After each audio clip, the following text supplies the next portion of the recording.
왜 우리가 이렇게 힘들었을까? 지수는 나쁘지 않았는데 시장에서 지금 사람들이 잘 못 보고 있는 게 하나가 있어요. 그게 뭐냐면 본격적인 대세 상승으로 이렇게 가는 시점은 미국 연준이 테이퍼링을 선언하는 시점이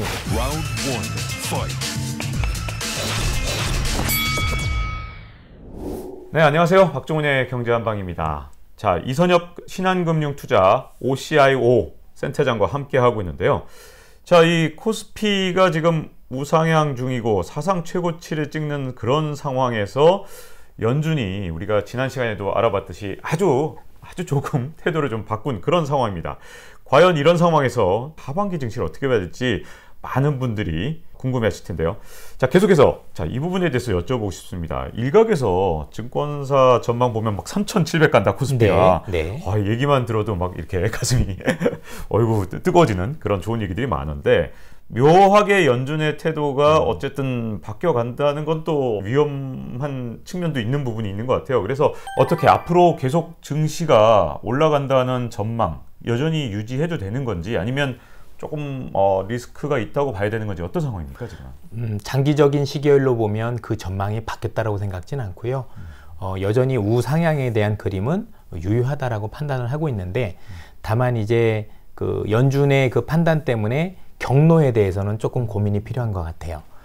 통상적으로 놓고 보면 어느 정도 6월달, 7월까지는 시장이 조금 더 좋았다가 오히려 저는 이제 잭슨홀 부근에서 잠깐 쉬었다가 올라가는 그림을 그리고 있었는데, 지금 이 연준의 그림대로라면 오히려 시장이 좋아지는 시점은, 그러니까 이제 본격적인 대세 상승으로 이렇게 가는 시점은 미국 연준이 테이퍼링을 선언하는 시점이 오히려 제가 볼 때는 큰 반전 시그널이 될 거라고 생각을 하고 있고, 당분간은 오히려 조금 변동성이 노출이 되는, 그리고 일부 지표가 발표되는 시점에서는 한두 번 정도 조정을 받을 수 있는, 그렇죠? 그래서 많은 투자자분들께서는 앞으로 물가 지표가 발표되기 전날 또는 고용 지표가 발표되기 전날은 다소 이제 조금 이제 현금 비중을 높이셨다, 그 결과를 보고 조금 하셨으면 좋겠다는 생각이 들고, 요건 근데 단기적인 시각입니다. 그런데 네. 큰 시각에서는 여전히 좋아 보인다는 데에서는 변함이 없고요.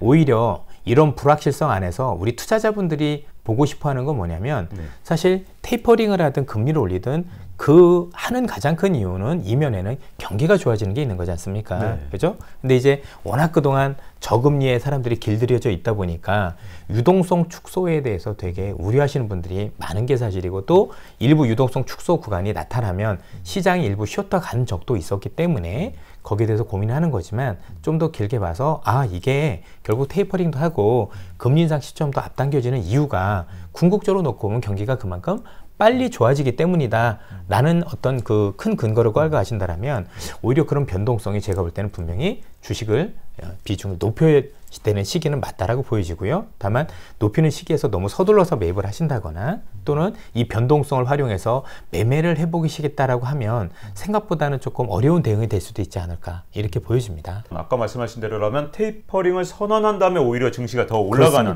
네. 그게 신호가 될 수 있다, 이렇게 말씀하시는 거군요. 제가 이제 테이퍼링 자체가 오히려 그 선언했었을 때 시장이 반전 시그널이 크게 될 수 있다라고 보는 근거는 여러 가지가 있는데요.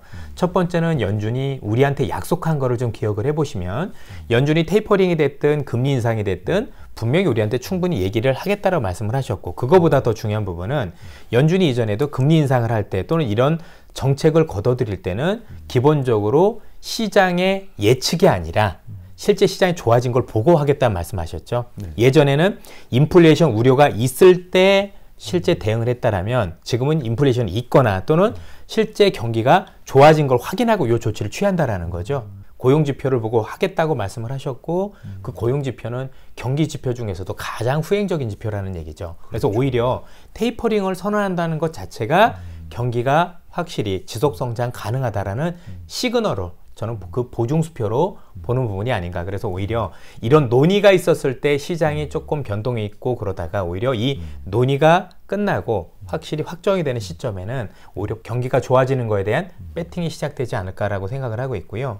누가 보더라도 이제는 이번에 잭슨홀에서 테이퍼링을 선언할 것 같아, 이런 어떤 확정적인 시장의 공감대가 형성되면 그때부터 시장 변동성도 줄어들 것 같아요. 오히려 그러니까 선언하는 시점은 오히려 턴하는 시기가 될 것 같고, 오히려 그 이전에 누가 보더라도 그래, 연준이 이번에 이렇게 얘기했으니까 일단 조금 더 지나서 결국 이러한 결정을 내렸던 가장 근본적인 이유들이 경기가 좋아지는 거에 대한 확신에서 나온 거라는 판단이 시장의 공감대가 형성되면 오히려 시장이 하락보다는 오히려 사람들이 좀 더 싸게 살려는 또 위쪽을 더 바라보고 들어오려는 수요가 저는 많아질 거라고 생각을 하고 있어요. 네. 특히 한 가지 더 고민하셔야 되는 게 뭐냐면 연준이 생각한 게 인플레이션가 커졌다가 아니라 당신들이 생각한 것보다 레인지가 조금 더 위에 있다라는 거거든요. 이건 분명히 다른 겁니다.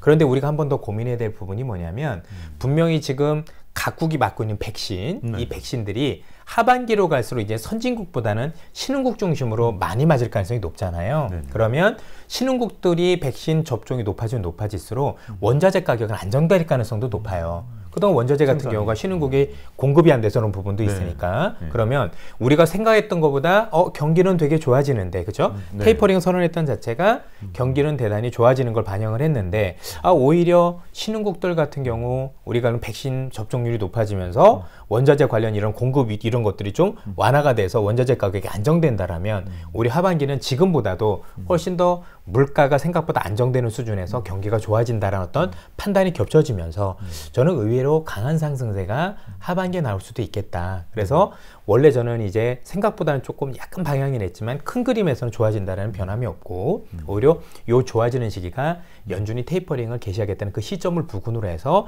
시장의 어떤 강한 반등의 가능성 이런 게 있고 그때까지는 조금 이런 걸 흡수해 나가는 과정. 그렇죠. 뭔가 이 친구들 왜 백파적으로 바뀌었을까? 아니면 또 금리 인상이 좀 빨라진다에 대한 우려를 일부는 반영해 나가면서 실제 그런 것들이 정책적으로 됐었을 때는 불확실성 해소 또 경기가 좋아지고 또 신흥국의 어떤 백신 공급으로 인해서 물가가 생각보다는 좀 안정이 되면서 이런 세 가지들이 맞물리면서 있는 게 하반기 시장이 아닌가. 그래서 저는 그거에 대한 대비를 지금 잘해야 되지 않을까. 그래서 너무 단기적으로 연준 이슈에 대해서 중요한 이슈이긴 하지만 너무 짧게 시결로 보고 대응하는 것보다는 그런 큰 그림을 보고 대응해 나가는 지혜가 저는 좀 필요하다고 생각을 합니다. 역사가 뭐 매번 똑같이 반복되는 건 아니지만 2008년 글로벌 금융위기 이후에 테이퍼링 처음 선언했을 때랑 지금하고 좀 비교를 해보면 그때는 갑자기 벤 버냉키 전 의장이 깜짝 놀라게 테이퍼링 이렇게 얘기하니까 시장이 막 출렁거렸던 그거에 비해서 이번에는 굉장히 먼저 시장이 테이퍼링 할 수 있어 이러다가 얘기를 했기 때문에 당장의 어떤 변동성 이런 단기적 변동성은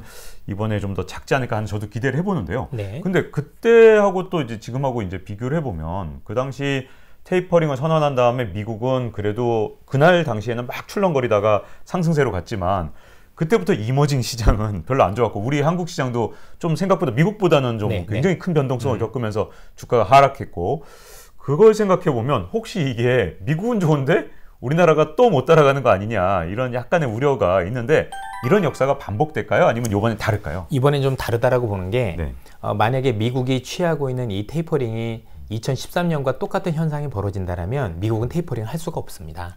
그 부작용도 만만치가 않기 때문에 파월 의장이라는 분은요. 기회가 있을 때마다 저희들한테 말씀 주시는 게 뭐냐면 2013년의 실수를 되풀이지 않겠다라고 지속적으로 말씀을 하고 계세요. 그렇죠? 그러니까 이전에 연준 의장들이 봤었던 그 여러 가지 실수들이 있는데 그 실수들을 반복하지 않으려는 어떤 그런 노력들을 많이 하고 계시다라는 점에서 신흥국이 크게 부정적 영향을 받지 않을 거다라는 확실히 들 때 그러니까 단순히 미국만 좋아지는 게 아니라 이런 부작용이 글로벌 시장에 미치는 영향이 최소화된다라고 할 때 이거를 선언할 가능성이 있다라고 보셔야 될 것 같고 앞서도 잠시 설명드렸지만 큰 그림에서는 원자재 가격이 결국에는 조금 더 오를 거에 대한 무게를 두고 있는 상황이기 때문에 대부분 신흥국들이 전체 원자재 관련 국가들이 되게 많거든요.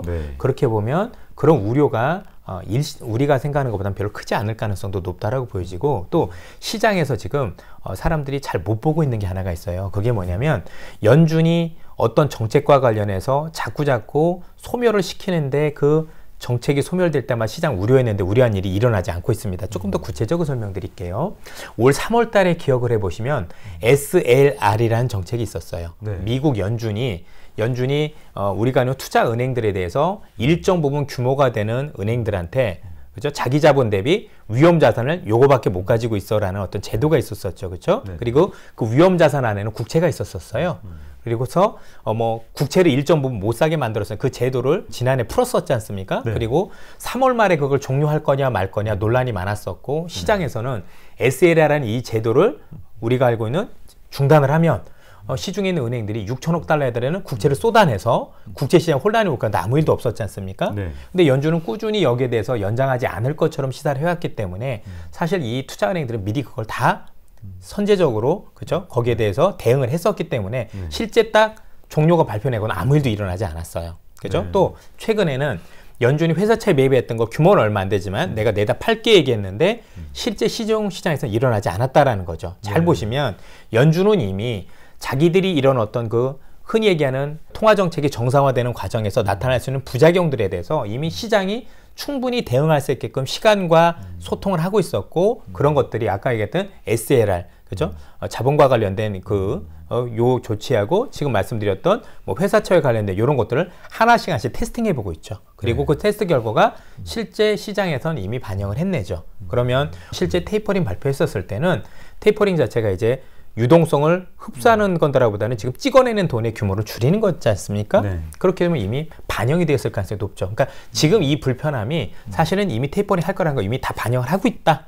흡수해가고 있다 이렇게 보시면 되고 실제 됐을 때는 그렇지 않을 가능성이 높아서 오히려 저는 앞서도 말씀드렸지만 테이퍼링이 선언이 됐었을 때는 시장의 혼란보다는 오히려 반전 시그널이 그러니까 이제 남들보다 좀 더 제가 좀 더 공격적인데 다른 분들은 그런 부정적인 영향이 적을 것이다지만 저는 오히려 이 자체가 오히려 시장의 반전 시그널이 될 거다라고 판단을 하고 있습니다. 앞서 말씀드린 세 가지 요인들이 맞물려서 일단 반영이 됐고 그 다음에 전체적으로 이제 반영이 된 거, 그 이전에 SLR 규제 조치 없앤 거, 회사채 판 것도 이미 시장에 영향이 없다는 걸 본 상황에서 테이퍼링 자체가 오히려 기존에 했던 연준의 스탠스를 보면 후행적으로 움직이기 때문에 확실한 경기 회복에 대한 보증수표라는 거, 거기에다가 단기적으로는 어쨌든 간에 하반기로 갈수록 신흥국들의 어떤 그 접종률이 되게 높아지면서 그죠? 우리가 알고 원자재와 관련된 공급이 조금 완화가 될 수 있다는 부분들이 오히려 단기적으로 물가가 좀 내려올 수 있는 개연성이 있다라는 거. 그래서 인플레이션 우려는 하반기는 예상보다 줄어드는데 뭐 테이퍼링 한다고 해서 두려워할 것도 아닐 거고 그래서 오히려 경기가 좋아지는 쯤에 초점을 맞춰서 오히려 반전되는 그러니까 부정적인 영향이 있다라기보다는 오히려 반전 시그널을 보시는 게 조금 더 맞지 않을까. 저는 그렇게 조심스럽게 전망을 합니다. 예. 또 여기서 이제 투자하신 분들이 이렇게 댓글을 보면요. 이런 댓글이 정말 많더라고요. 아니 지수는 계속 오르는데 내가 투자한 종목은 잘 안 올라. 그 이유를 좀 보니까 이분들이 이제 보통 다 대형주, 그동안 인기 있었던 대형주에 왕창 투자를 한 1, 2월에 들어가시거나 이런 분들이 보면 그런 종목들이 대체로 좀 성과가 안 좋고 이에 비해서 중소형주가 최근에 올라가면서 지수 전체를 끌어올렸는데 이 현상이 그러면 앞으로 이제 바뀌는 이런 상황, 뭐 테이퍼링도 하고 뭐 연준에서 조금 뭐 태도가 바뀐 이런 상황에서 이 대형주 계속 조금 약간 부진한 상황에 중소형주가 실물 경기와 함께 계속 올라가는 현상이 계속될 건지 아니면 다시 또 이렇게 또 흐름을 타면서 바꿔 나갈 건지 이것도 궁금하신 분들이 많을 것 같아요. 우선 이제 저도 그거에 대해서는 다소 이제 좀 불편한 부분이 있는 게 저도 이제 대형주를 되게 좋아했었었고 실제로 이제 많은 분들한테 대형주가 좀 좋지 않겠느냐 시각을 드렸었던 부분들이 있었습니다. 근데 이제 지나보면 왜 우리가 이렇게 힘들었을까? 지수는 나쁘지 않았는데 이에 대한 고민을 해보면 되게 단순했던 것 같아요. 그게 뭐냐면 결국에 지난해하고 올해는 시장 전체적으로 보면 아주 심플하게 두 가지 이슈가 시장을 장악했다고 생각해요. 하나는 뭐냐면 누가 뭐래도 예상치 않았던 게 공급 부족이죠. 그러니까 수요와 공급에 대한 예측이 다 틀렸다라는 게 1번이에요. 그렇죠? 네. 뭐 예를 들어서 자동차에 대한 수요가 이렇게 많을지도 몰랐고 사람들이 이렇게 가전제품 많이 살 거냐 아무도 예측하지 못했다라는 거죠. 그렇죠? 또 하나는 지나보니 야 이렇게 공급이 문제가 있었어라는 부분을 처음으로 본 거죠. 그렇죠? 그러니까 대부분 수요 예측이 틀린 거에 대해서 어느 정도 공감, 그래 뭐 이 정도는 내가 했는데 했지만 공급이 이렇게 없을 거라는 예측은 아무도 못했었습니다. 왜냐하면 이 공급과 관련된 산업은 지난 2008년 이후로 사실상 거의 뭐 10몇 년 가까이 계속 안 좋은 상황이 있었기 때문에 여기에 대해서 사람들이 관심을 가지고 있었던 사람들도 없었기 때문이죠. 그렇죠? 일단은 그런 수요와 공급에 대한 예측이 틀려서 발생한 게 1번이고 두 번째는 아주 심플하게 회복 과정에서 나타난 게 그냥 올랐을 뿐이에요. 조금 더 구체적으로 말씀을 드려보면 지난 3월부터 시작해서 처음에 올랐던 거는 언택트 수혜주였죠. 못 돌아다니니까 그래서 뭐 우리가 알고는 인터넷 관련주, 플랫폼 관련주들이 좋았었어요. 그리고 나서 조금 시간 지나 보니까 뭐 지원금도 많은데 나는 돈은 많은데 서비스업을 못 즐겨.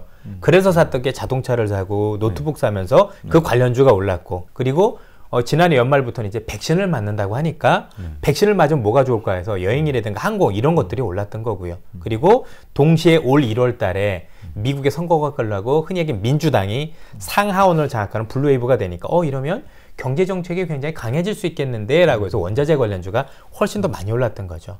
심플하게 놓고 보면 이런 어떤 섹터별로의 어떤 이런 변환들이 사실은 경기 회복 과정에서, 그러니까 코로나가 정상화되는 과정에서 하나씩 순차적으로 움직이는 단순성을 보였어요. 그런데 대부분의 투자자들, 뭐 저도 반성해야 될 부분이긴 하겠지만 지수만 놓고 보여서 비싸다 싸다 논란, 이런 논란이 사실 의미가 없는 논란이었던 건데도 불구하고 그런 논란을 하고 있었었고, 가치주냐 성장주냐 정말 바보 같은 논란을 하고 있었다라는 거죠. 그렇죠? 네. 아주 생각을 단순화해보면 그래, 이번에 이 조치가 있었으니까 이쪽이 좋을 거야. 당연히 그죠. 백신 맞았으면 여행 갈 거고, 그다음에 우리가 알고 있는 것처럼 서비스업 즐길 건데, 그래서 뭐 엔터줄도 많이 올랐지 않습니까? 네. 어떻게 보면 조금 더 생각을 단순화해서 그 조치들이 나왔었을 때 수혜를 보는 쪽으로만 옮겨갔으면 참 수익률도 되게 좋고 우리가 알고 있는 것처럼 대응도 잘 됐었을 텐데, 그거를 밸류에이션으로 따지고 있고 자꾸 이런 식으로 하다 보니까 어떤 분도 말씀하셨던 것 같은데, 기존에 있던 잣대로 보면 안 되는 게 이번 시장이었던 것 같아요. 네. 그렇죠? 그냥 쉽게 상식선에서 그래 뭐 우리가 있었던 이 코로나가 어떻게 회복되나 그 과정을 하나씩 보고 거기에만 맞춰서 쉽게 투자를 했었으면 의외로 수익을 많이 낼 수 있는 시장에서 나름대로 밸류에이션도 찾고 이런저런 고민을 하다가 오히려 제가 볼 때는 그게 뒤죽박죽이 돼서 지수가 나쁘지 않은데도 불구하고 생각보다 좋은 성과를 거두기가 어려웠던 게 아닌가, 이런 생각이 많이 들고 있습니다. 그러면 앞으로 시장을 놓고 보면 테이퍼링 이후의 시장은 뭐냐면 이미 정상화가 된 거지 않습니까? 네. 그죠? 그럼 이 과정이 끝나고 이제는 그 뒤에 시장을 이끌고 나갈 그 무엇이 움직일 거 아니겠습니까? 그러면 올해 중반 이후부터는 제가 볼 때 이런 그 로테이션에, 그러니까 섹터가 막 돌아가면서 오르는 과정이 일부 있을 수도 있겠지만, 그거보다는 코로나 위에 바뀐 시장에 대해서는 이제 좀 더 장기 시계열로 배팅이 시작되지 않을까라는 판단을 좀 조심스럽게 하고 있고, 시장이 정말 그렇게 볼 것인지 저도 좀 봐야 되겠지만 현재는 그렇게 어느 정도에 대한 시나리오를 짜고 움직이시는 게 맞지 않을까, 이런 생각이 좀 듭니다. 이제 말씀하신 대로 이제 섹터가 계속 바뀌어가면서 이렇게 계단식으로 막 서로 올라간, 막 경쟁하듯이 올라간 그런 느낌이 좀 있는데, 4분기부터 증시가 안 좋을 거다 이렇게 얘기를 한 어떤 증권사 리포트를 보니까 우리나라가 그동안은 이렇게 미국에서 뭐 살 게 그동안 전자제품이나 뭐 자동차나 이런 거밖에 살 게 없으니까 그걸 다 샀단 말이죠. 예. 그래서 심지어 지난해에는 멀티탭 비품기가 될 정도로 미국에서 네. 블랙 프라이데이 때 온통 전자제품을 샀는데, 이 교체 주기가 보통 전자제품 사면 아무리 짧아도 2년에서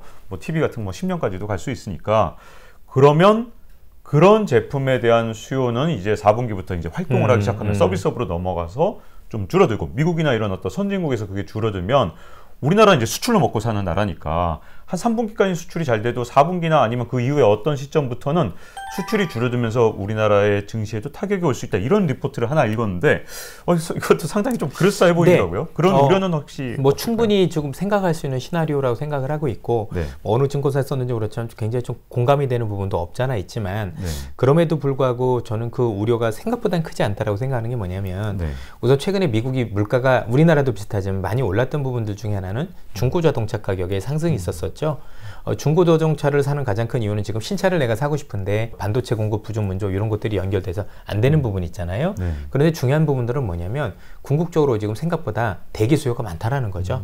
그래서 그 수요가 이제 정상화되는 시점이 3, 4분기잖아요, 오히려. 네. 그랬었을 때 오히려 판매량이 늘어날 가능성이 높아요. 네. 그렇죠? 중고차를 사시신 분들도 있겠지만 그래도 새 차를 기다리는 수요도 여전히 많다는 게 확인이 됐다라는 점에서 네. 사실 그런 우려는 조금 제가 볼 땐 기우가 아닌가라는 생각이 들고, 네. 또 하나는 IT 제품에 대한 수요에 대해서는 일부 공감이 되지만 품목별로 다를 것 같습니다. 네. 노트북도 많이 샀고 뭐 그런 부분이 없잖아 있겠지만 또 다른 어떤 제품에 대한 수요가 있을 수도 있다는 생각도 해야 되는 게, 왜냐면 지금도 반도체가 공급이 부족해서 못 만드는 부분들도 있을 텐데 결국 그것도 바꿔 생각을 해보면 여전히 수요가 나쁘진 않다는 얘기도 되는 거거든요. 네. 그래서 그 부분들을 너무 속단해서 살 필요는 없지 않을까라는 생각이 들고, 오히려 이렇게 한번 생각해 보시면 어떨까요?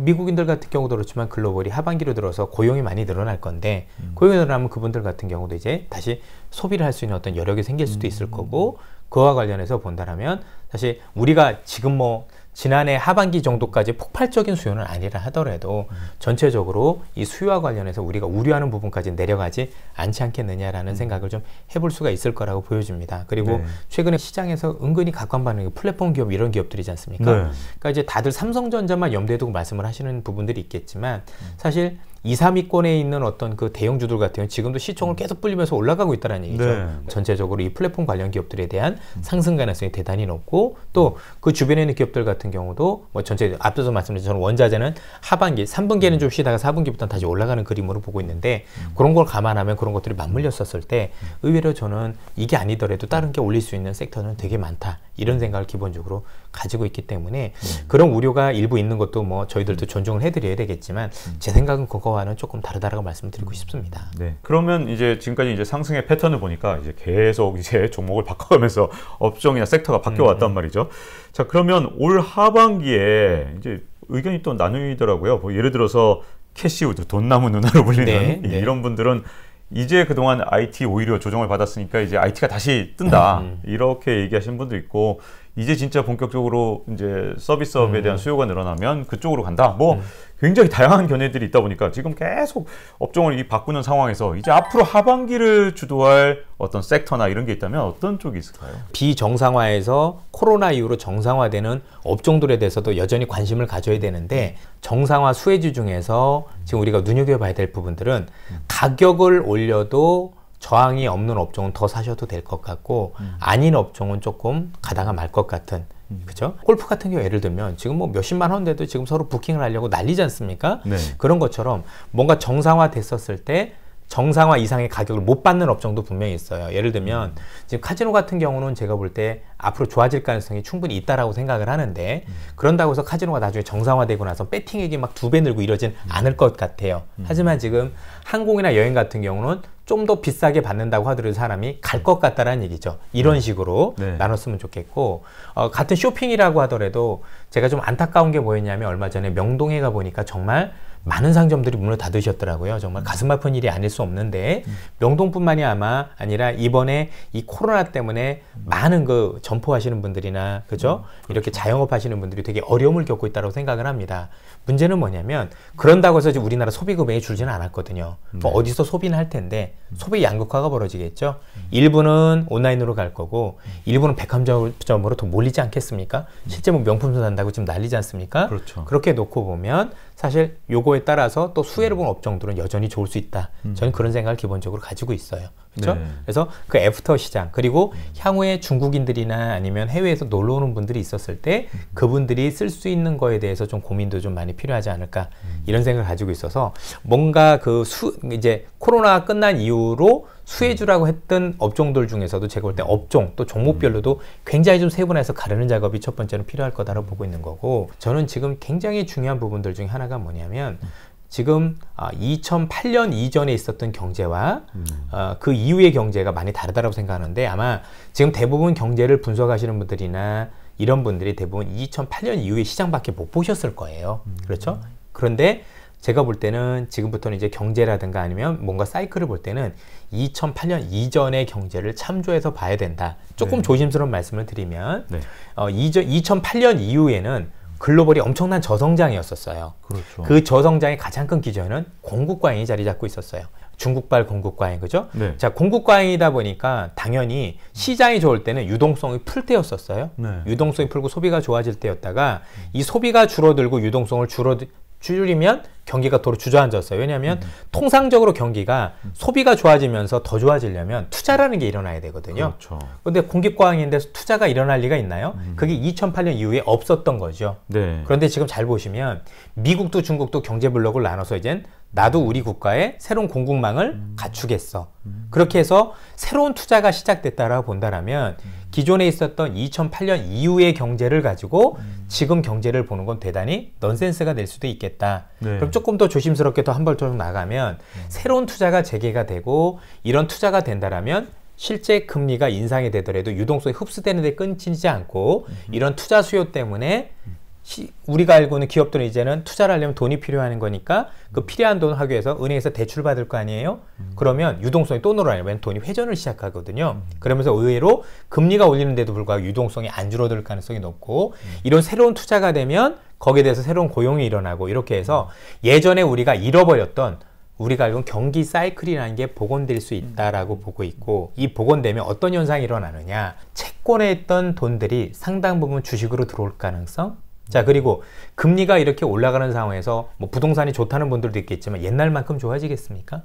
분명히 핵심 지역은 좋을 수도 있는 거고 공급 부족에 따라서 뭐 지역마다 다를 수 있다고 보여지지만 분명한 건 금리가 올라가는 만큼 분명히 이전만큼 돈을 빌리기가 부담스러울 수 있다는 생각을 하면 주택시장에 있던 돈들이 한 곳으로 주식시장으로 모일 가능성도 저는 배제할 수 없다라는 측면에서 볼 때 그 관련주들이 좋지 않을까 이렇게 보면 일단 금리가 오른다는 측면에서 보험업종도 괜찮을 수 있다고 보여지고 또 그런 돈들이 모였을 때 증권업종도 저는 여전히 긍정적이지 않을까 또 설비 투자가 된다라면 설비 투자와 관련된 기업들 또는 그 종목들이 있겠죠. 이런 기업들도 저는 눈여겨봐서 향후에 2, 3년 동안 이런 좋은 기업들이 생각보다 좋은 그림을 그릴 수 있다고 생각을 하고 있고요. 뭐 저는 뭐 주구장창 뭐 플랫폼에 대해서는 여전히 긍정적인 시각을 가지고 있기 때문에 자동차 쪽하고 그쪽에 대해서는 여전히 긍정적인 시각을 가지고 있고 그럼 이런 업종들이 모였으면 생각보다 좋은 그림이 나올 수도 있지 않을까. 그래서 이제는 조금 더 로테이션 쪽보다는 앞서도 말씀드린 고위에 일어날 일을 가정을 하고 시장이 조금 많이 바뀔 수 있는 개연성을 염두에 두고 코로나 이후의 시장에 대해서 대비해 나가는 그림을 이번 하반기 시장에 좀 그려야 되는 게 아닌가 이런 생각을 기본적으로 좀 가지고 있습니다. 네. 지난해 이 동학개미 분들이 주식을 샀던 시점이 굉장히 낮았을 때 사서 아마 이분들이 굉장히 대부분 다 돈을 많이 벌었을 것이다. 우리는 이렇게 어렴풋이 생각을 하고 있었는데 뭐 통계들을 보면 그렇게 안 나왔더라고요. 네. 네, 오히려 이 돈을 잃은 분들도 의외로 굉장히 비율이 높았는데 어떤 부분을 주의해야 이 앞으로는 좀 이렇게 승리하는 어떻게 보면 증시에서 그런 투자를 좀 할 수 있을까요? 예. 우선은요 시장이 어려웠어요. 확실히 되게 네. 혼란스럽고 어려웠고 그러니까 지수가 옆으로 긴다고 해서 쉬운 게 아니고 저희도 이제 투자를 오래 해보면 지수가 아예 올라가거나 아예 내려가는 시장에서는 생각보다 손실이 적은 경우도 있고 올라가는 시장에서는 또 역시 사람들이 수익이 좀 납니다. 정도의 차이는 있는데 근데 대부분 의외로 손실이 많이 나는 구간이 옆으로 기고 있을 때예요. 그렇죠? 옆으로 기고 있었을 때는 뭐냐면 지수가 안 움직이는 것 같지만 사실 그 안에서는 수혜주와 피해주들이 굉장히 많이 움직이거든요. 예컨대 조금 더 시계를 길게 봐서 2008년부터 2015년까지 우린 지수를 박스피라고 불렀었던 거 기억나십니까? 네. 야, 그렇죠. 그럼 지수가 박스권에 있었으면 최소한 본전인 게 정상인데 실제는 안 그랬다라는 얘기죠. 근데 그 이면에 놓고 보면 그 박스피였었을 때 흔히 말씀드렸던 아까 그 원자재 관련주들은 뭐 마이너스 80% 간 종목들도 있었어요. 네. 반면에 그때는 중국 소비주들이 들어와서 화장품이나 면세점 아니면 이런 기업들은 막 20배, 30배씩 오르고 그랬었지 않습니까? 네. 여러분들 2009년, 8년도 보시면 현대기아차도 10배 상씩 올랐었어요. 네. 그렇죠? 그럴 정도로. 그러니까 그 안에서 놓고 보면 수혜와 피해가 굉장히 갈라지면서 생기는 현상이 박스권인데 대부분 분들은 피해주에 있었을 가능성이 높다라는 거죠. 그렇죠? 네. 아니면 막판에 수혜주라 생각하는 걸 올려탔을 가능성이 있거나 이런 부분들이 있는 거죠. 그래서 통상적으로 이런 박스권에 있을 때 시장을 조금 단순화해서 보셔야 돼요. 지수가 안 움직인다가 아닌 게 아니라 안 움직일 때 가만히 있는 게 아니라 종목이 대단히 많이 오르는 것과 대단히 많이 빠지는 업종이 극명하게 나뉘는 게 박스권이거든요. 그래서 시장이 뭘 보고 있는지 이 박스권이 형성된 근본적인 원인을 보고 조금 들어가시는 게 맞다라고 보여지고 조금 더 이게 자신 없으면 우리가 알고 있는 이런 박스권에서는 대응을 조금 자제해서 뭐 현금이 있던가 아니면 조금 야 길게 보고 나는 이런 걸 사는 게 낫겠어라고 가만히 있는 게 오히려 조금 더 매매에 도움이 될 수 있다 이런 판단을 하고 있고 조금 더 하나 더 원인이 있다라고 생각을 하면 뭐 저희도 유튜브를 하고 있지만 유튜브나 아니면 몇몇 SNS 매체를 통해서 너무 정보의 홍수가 되는 것도 원인이 아닌가 싶습니다. 그러니까 투자자분들을 너무 단기화시키는 거죠. 그렇죠? 네. 자, 공부를 할 때 중요한 건 학보다는 습이에요. 네. 좋은 강의를 듣는다고 서울대 가는 게 아니거든요. 그렇죠? 좋은 학원 다녀서 뭐 우리가 할 거면 우리 지금 전부 다 뭐 그저 좋은 대학을 가야 되는데 좋은 강의를 듣고도 사실은 결국은 내 역량은 내가 얼마나 습을 했느냐에 따라서 많이 달라진다라고 생각을 해요. 그래서 좋은 유튜버, 좋은 SNS를 보는 게 중요하지만 결국은 내 생각을 키우는 작업들을 많이 하셔야 돼요. 투자는 여유가 있어야 되거든요. 그렇죠? 팔짱 끼고 다음은 시장 무엇을 생각할까? 내 고민을 해보고 그 고민을 바탕으로 이런 주요 매체들을 활용을 하면 그래도 좋은 성과가 있을 수 있을 텐데 따라하게 되다 보면은 궁극적으로 수익이 안 날 가능성이 되게 높아져요. 마음만 급해지고. 그래서 뭔가 한 톤을 쉬시면서 이런 매체를 활용하시되 학보다는 습을 많이 하셔서 이런 어떤 내 생각과 그럼 좀 여유롭게 가질 수 있는 그런 배경을 만드신다라면 지금에 있는 투자보다는 조금 더 좋은 부분들이 나올 수도 있지 않을까, 저는 조심스럽게 그렇게 말씀드리고 싶습니다. 네. 자, 이렇게 이 우리나라 증시 전망과 함께 동시에 투자의 어떤 지혜까지 다 이렇게 들어봤는데요. 이선엽 신한금융투자 위탁운영총괄 센터장님과 함께 굉장히 좋은 말씀 많이 들었습니다. 오늘 네. 고맙습니다. 예, 감사합니다. 네. 자, 잊지 말고 구독과 좋아요 꼭 눌러주시고요. 저희 다음 시간에 뵙도록 하겠습니다. Round 1, fight.